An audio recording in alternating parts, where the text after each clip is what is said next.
30 sages-femmes du Grand Kasaï ont participé ce samedi à Kananga à la formation sur la préparation et réponse en situation de crise humanitaire organisée par le Fonds des Nations Unies pour la population. Cette formation vise à mettre en place un troisième pool de sages-femmes capables d'apporter efficacement assistance en santé de la reproduction, violence basée sur le genre, prévention des abus, exploitation sexuelle dans un esprit de redevabilité aux personnes affectées par la crise humanitaire.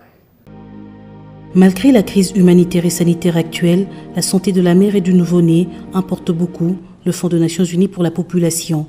C'est pourquoi, avec ses partenaires, il vient de lancer une session de formation des sages-femmes à Kananga. Cette formation intervient après celle de 2 pôles de 61 sages-femmes dans le Nord Kivu, le Sud Kivu, l'Ituri et le Maniema. Pour ce troisième pôle, 30 sages-femmes venues de Sankuru, du Kasaï oriental, du Kasaï central et du Kasaï seront formées du 17 au 22 octobre sur la préparation et la réponse en situation de crise humanitaire. L'UNFPA a initié cette histoire de pôle de sages-femmes.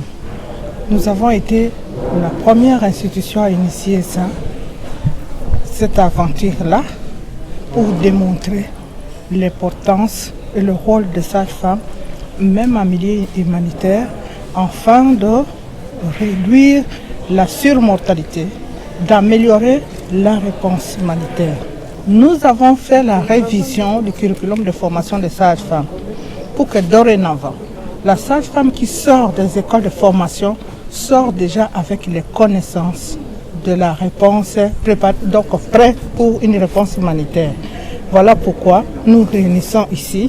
Le rôle de la sage-femme aux côtés de la mère et du nouveau-né n'est plus à démontrer. Pour la Société congolaise de sages-femmes, cette formation va permettre à ces sages-femmes de se déployer partout où le besoin se fait sentir en mettant en pratique les 6 objectifs d'urgence pour la sage-femme qui va contribuer à la réduction de la mortalité maternelle et infantile.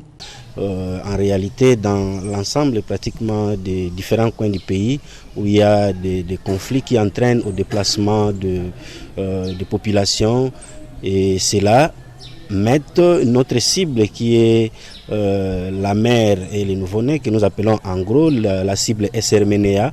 Notre cible est souvent mise en demeure. Alors, même s'il y a urgence humanitaire, la femme va accoucher, l'enfant va naître.